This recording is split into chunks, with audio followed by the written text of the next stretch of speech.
Just thinking about the choices that you can accept. And if you say, help me pick out what's for dinner, if it's cereal, if they choose cereal and you've given that open-ended choice, challenge yourself to think, could I go with it tonight? Yeah, maybe because that would be like a nice moment of agency for them. Like, I got to pick what's for dinner tonight. One night, that's not going to hurt your family to have cereal for dinner. That actually sounds kind of nice. Not going to lie.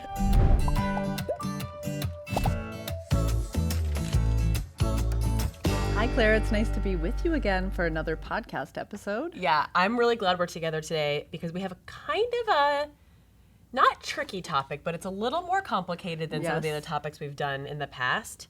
But I think it's going to be really worth everyone's time to have us tackle this. I think we're up to the task. Yes, I think so. This is actually something I talk about as being my job, is taking complicated research-based developmental facts and making them understandable, approachable, and practical. So everyone can be our judge here to see if we can do that today. Let's see if you can do it, Rachel. I'm going to help you.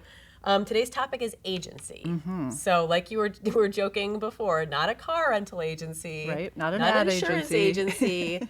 This topic of agency that we hear, as a parent, I've heard it at some parent-teacher conferences about my kids. I've definitely started reading it in articles online more than I would have even 10 years ago. So that's why we wanted to tackle this today, because you might be hearing teachers in your child's school talking about agency, building agency, encouraging agency. So let's just kind of get into what that means. Yeah, and this is an academic term that's been around for a while. It's been in the research. I wrote an article about it maybe 10 years or so ago. Yeah. So it is something that, and this happens a lot. You get an academic term, and people start to really understand the importance, and the research starts to support how important it is and how influential in kids' lives it is, and then it becomes something that just starts to get talked about in education circles, and then parents start to wonder, what is this, and is this a new thing on my to-do list that I have to know all about? So hopefully we're going to help you out with that today.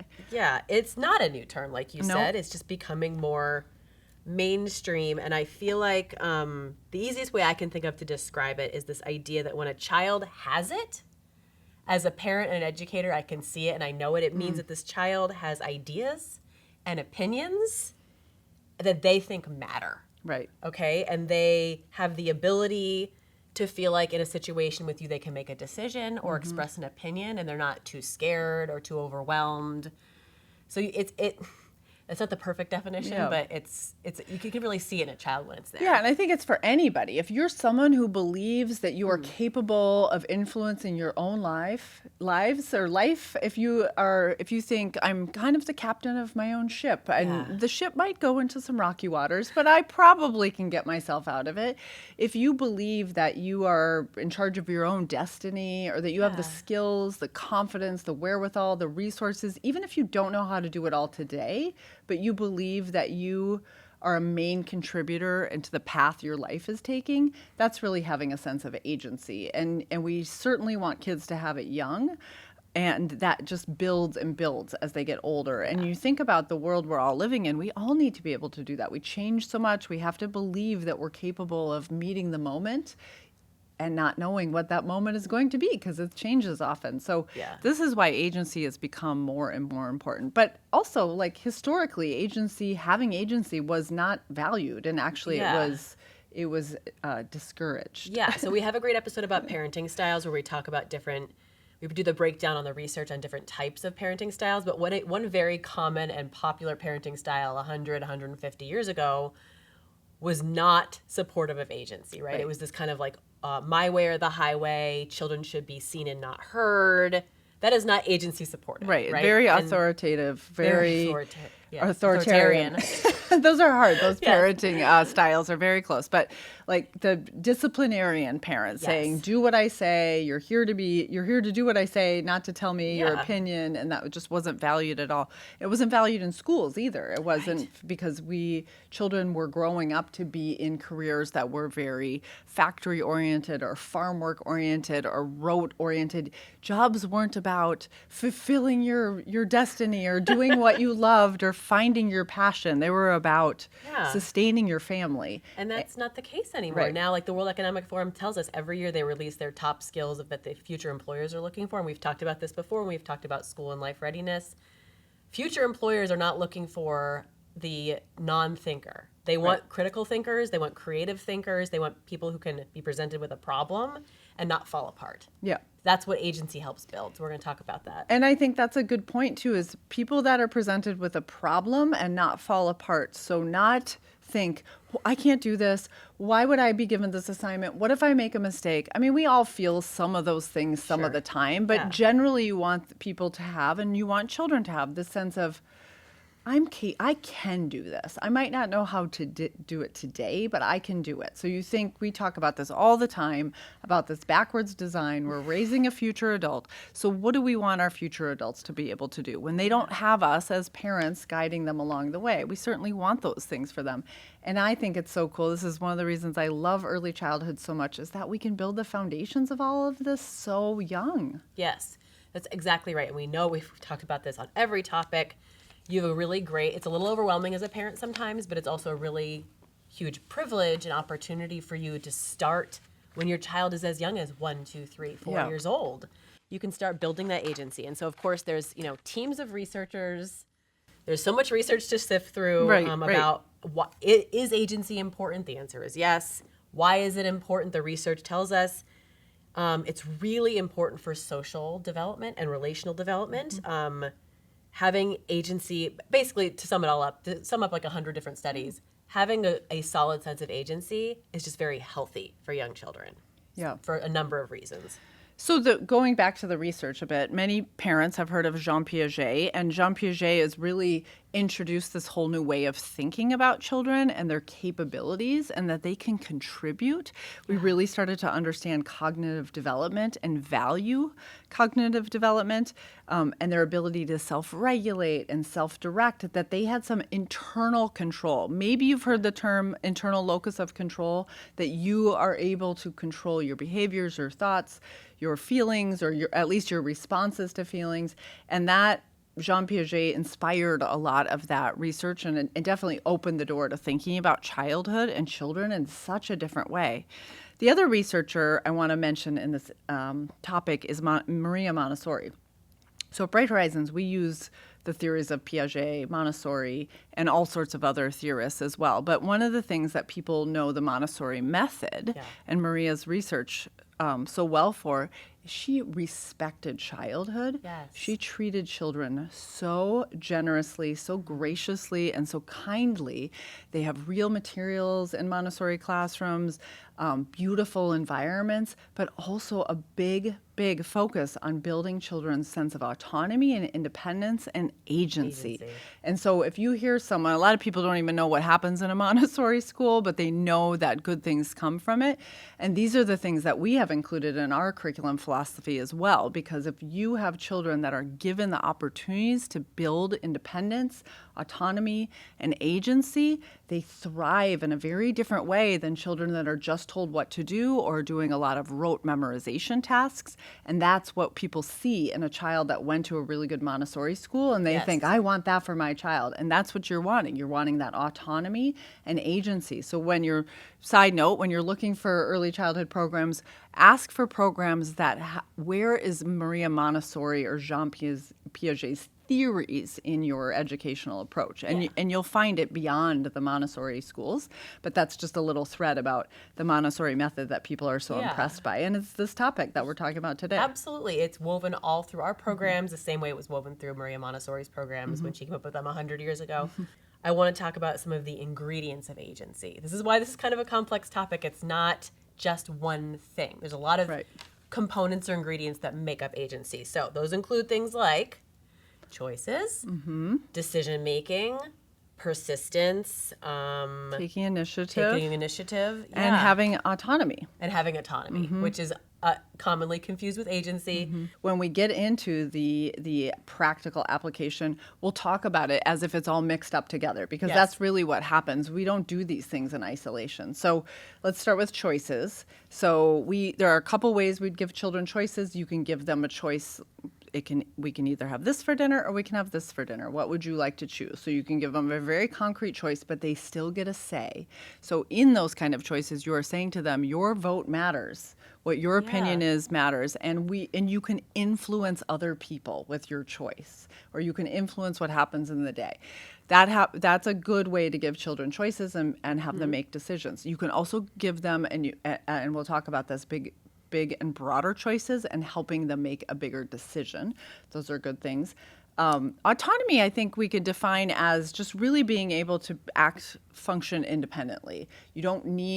You can ask for help and you can choose to ask for help, but you can act independently for long periods of time. That's another thing that you see in a lot of Montessori programs as children get older, a lot of opportunity to get really deep into some work or do something, pursue an interest or explore something that a child is choosing to get engaged in, or a person, for a long period of time, and have the space, the permission, the confidence, all the things to be able to do that. Yeah. Another ingredient to agency is persistence. We mentioned this a little bit earlier, but having that, I hate to use another word, confidence, having the ability to really know something might be tricky and be able to take that deep breath and try it anyway, right? That's a big part of agency is I have an opinion on this. I have an idea about this.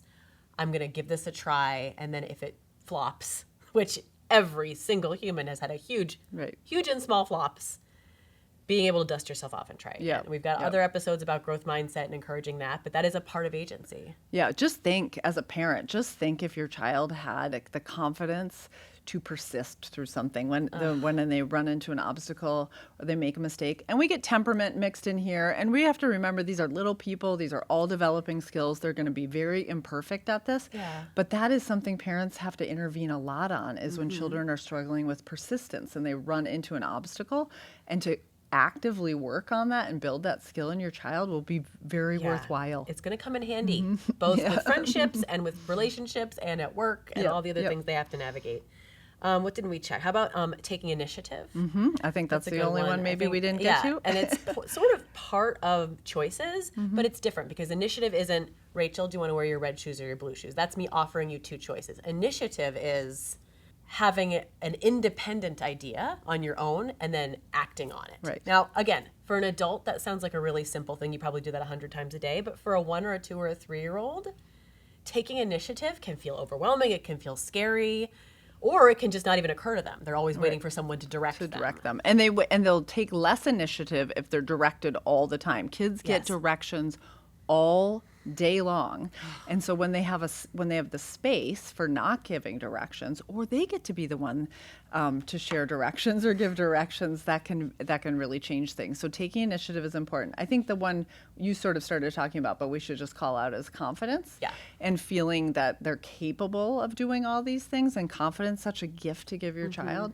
But when an adult asks them what they think, what they believe, what they know, what they want to do, what their opinion is, it feels so good in the moment, but it really builds this inner strength in a child of thinking, oh, someone thinks I'm able to do this. And that shows up in a lot of different ways, in a lot of good ways, but certainly in agency. I love that. I love thinking about a child's inner mind and the way that must feel so good to them. So I always think of funny stories about my kids before we're talking, when we're getting ready for this, and as we're talking. At least I think they're funny stories about my kids.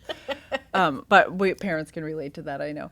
So when my kids were little, I have 2 daughters, and my aunts used to come over and watch them, babysit them, take care of them sometimes. And one of the things they used to do all the time is play school. And my youngest daughter, Abby, was in charge of playing school.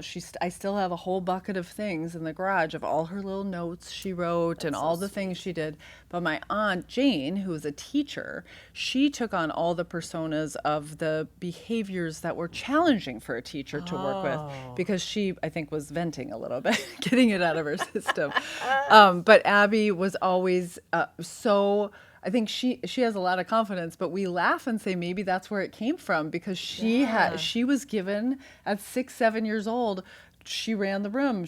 Every adult in the room in the space listened to her. She was able to get them to do activities or whatever they were. And then she even had to manage really challenging behavior, courtesy of my Aunt Jane, who taught. So we still laugh about that to this day, that Jane gave her first boost in feeling really confident and capable because she gave her a huge challenge right off the bat that she had to persist through. So, yeah, that's a great example of real life boosting agency at home with a young child. And it's actually the first strategy I wanted to talk to you about, which is play. I know our podcast listeners are probably like, okay, Claire and Rachel are talking about play again. We get it. You guys like to talk about play. But guess what? Making time and space for play is pretty much one of the surefire ways to get your child's agency churning. Yep. And not just any kind of play either. Yeah, not just any kind of play. And that's one of the reasons we talk about play so much, because play is so diverse and so effective. And so we'll stop when it's everywhere all the time, right? Which is going to take us a while. Yep. But play isn't instead of learning. It is where the very best learning can happen. And especially, free play is very important for children. I don't want to take that away. Yeah. And in fact, it's helpful for agency too. But when adults are interjecting just enough to prompt the play or guide the play in a certain direction or challenge the play, that can be a really great way to use play for learning. So when children have long periods of uninterrupted time to play, to imagine, to go wherever their mind takes them, to use representational toys or open-ended materials. So an open-ended material would be something like a wooden block with nothing on it, because it can be anything. It can be a rocket, it can be a car, it can be a piece of a building, it can be a ladder, it can be whatever you want it to be. Whereas a toy car, representational toy, that's going to be a toy car almost every time. So both kinds of toys are okay, but more open-ended toys will get their imagination going. The longer a child can do that and have this let's find out approach, which is a tenet of our discovery-driven learning approach at Bright Horizons, but let's find out, let's see what can happen. What can you do with these materials versus anything that's like, this is the one way you're going to do it. Step 1, 2, 3, 4. It's not very creative. Children will do steps 1 through 4 and then be looking for the next thing to entertain them. Not to say that you can't do those things sometimes, but if you're really looking at building that autonomy and agency and giving children a lot of practice with choice, giving them those open-ended materials and a lot of free time, and allow them to save their project. Because if you're so focused on getting it cleaned up, then you're disrupting that long-term engagement. Yeah. So in a center, we do things like give them saved signs. Have them practice writing on their save sign. Then you get some literacy in there. Yeah. Or like put a hula hoop or a small hoop around it, or they get a mat that they can work on, and that's where they can save things. Or there's a shelf for them to save things. And that also builds some agency because they get to take care of something they've created. But they also are learning from the adults in this space that their work is respected. We don't, as adults, I don't have to clean up my stuff that I'm in the middle of it. In fact, I leave it there until I can get to it when I can get to it. Yeah. And if people have to work around it, I kind of make a space for that to happen. So we should do that very same thing for children. And it doesn't have to be all over the house, but just find the places that can work for them. And then when you give them, you could offer something or ask them a question that prompts choices or gives them a challenge, or they have to make a decision. How could you make this taller? What if you did this? I wonder what would happen if you're asking those kinds of questions. It also, one, tells them you think that they might have an answer, and it gets them thinking about how to make some more higher level thinking and higher level decision making. You're saying a few really important things that I want to highlight for our listeners, which is that it's not just the uninterrupted play is amazing, but it's not like you're saying, okay, peace out, I'm going to go to the kitchen for 2 hours while you're playing. It is adult-supported, child-directed play. So you're kind of around. You're not the boss of the play. They're the boss of the play, and you're kind of like a passenger in the car. And you're going to, every once in a while, say, well, that was a cool decision. Why'd you do it that way? Or what did you say this was again? It's a block, but like what? Oh, it's a remote control today. Okay, I was just checking what your choice was about that, right? You're saying to them, you've got really good ideas about things, and you're not actually saying those words, but that's what they're picking up. And you can say those words, but you don't have to. You don't have to. They get the business. They feel it in their body. They feel it in their brain. I So love just- what you just said though, that you're not the boss of me, because kids say that all the time. Adults want to say that sometimes too, right? But you're not the boss of me, and let that be true sometimes. Yes. When they get to tell you what to Oh my do as an gosh. adult, and it can get annoying, right? Having to play with your kid and they're telling you, they're like feeding you lines for an hour, and you're like, oh, when is this going to be ending? But if you know what you're doing for them is letting them be the boss of you for a little bit, it's such a Yes. gift. Toddlers hear the word no like 400 times a day or something. So give them a half an hour every day where they are the ones in charge of the play. They will build so much agency in that half an hour, and it will come back to you tenfold. Another great strategy for boosting agency, we talked about choices a little bit earlier. I just want to emphasize how important that is. And you can do things like put limits around choices, which I'm a big fan of when we need to get out the door in the morning, or we need to get to bed, or we need to get out of the bathtub. Those kinds of transitional moments, it's best. Choices are great, but maybe you want to put like a little fence around the choices. Like, I can see that putting on shoes is really tricky right now. I get it. But we do have to wear shoes to school today. So would you like to pick the rain boots or the flip-flops? It's your choice. You have such good ideas about things. I hope you can make a choice. Maybe you set a timer, and like, I can't wait to hear what your choice is about that. And maybe they're still going to be kind of mad about it. But even in the midst of that feeling, they hear what you're saying, which is that you have control over this. Yeah. And that's agency. That's what that is giving them a little bit of choice about that. Yeah, I think that this choice thing is a magical parenting strategy.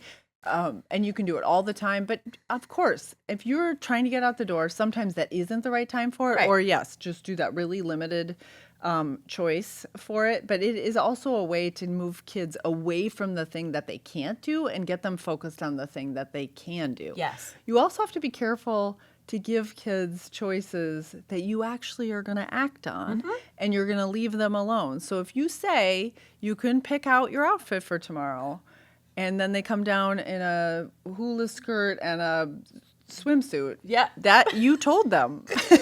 So then you're asking for a power struggle there. Right. So really, and of course, we all make mistakes, and I'm saying that because that actually happened in my household. So you just learn by doing, but just thinking about the choices that you can accept.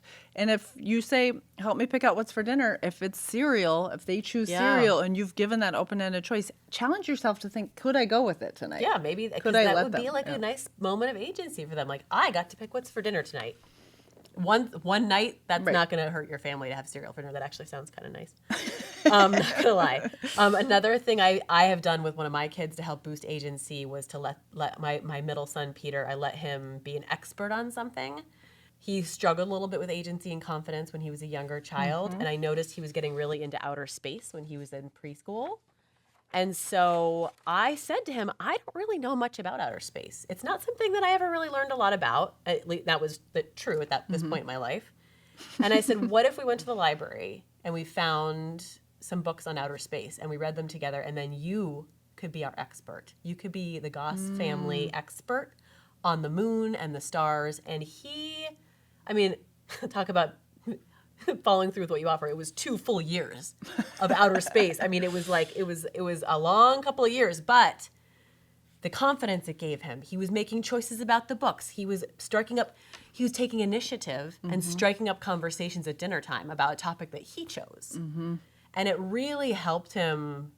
I know it's cheesy, but it really did help him kind of come out of his shell and blossom a little bit as a student, but as a kid, like, he just felt great about himself. Yeah, he was what a the good expert idea. on this. I knew that there was something coming because you said at that point I wasn't an expert yet.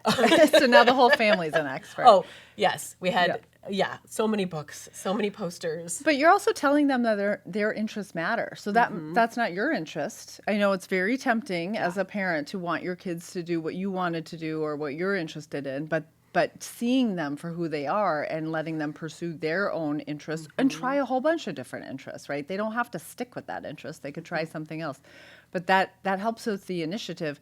It also helps a bit with the persistence. And probably there's no research behind this, but I think that one of the hardest things for parents to do is to watch their kids struggle and fail. I agree. And that you have to do a little bit of that to let them be persistent, because if you always swoop in to fix it or give them an answer, and sometimes it just happens because you're moving fast, they can't figure out how to overcome themselves. One, they're not sure they can do it because we have given them no sign that they're capable of doing it or that we think they're capable of doing it. and that they don't get to try it. One of the children's books I've written is called Beginners Are Brave. I love that book. And it is 100% about this. It's about like a kid that's really good at a bunch of stuff, but he wants to try something new and he's forgotten how to do that. And he's really nervous about not being good.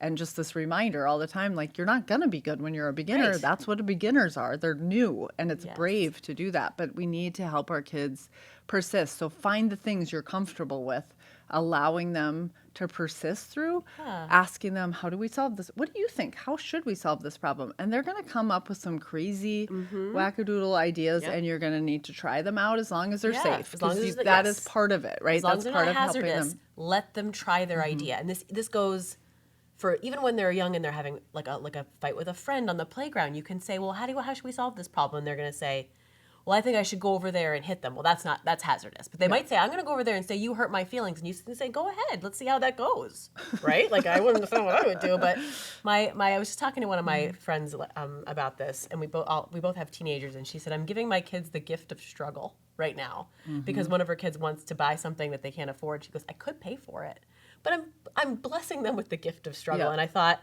gee, I think I've been doing that since my kids were little. I really see the gift in that, in letting kids like try out an idea and let it flop, and then being persistent. Yep. And you got to try it again and see, Well, and that's a good point too, because sometimes because of our resources or our knowledge or our experience, we're very capable of fixing it. So we go quick to fixing it. I still have to watch myself with this because my older daughter works with children.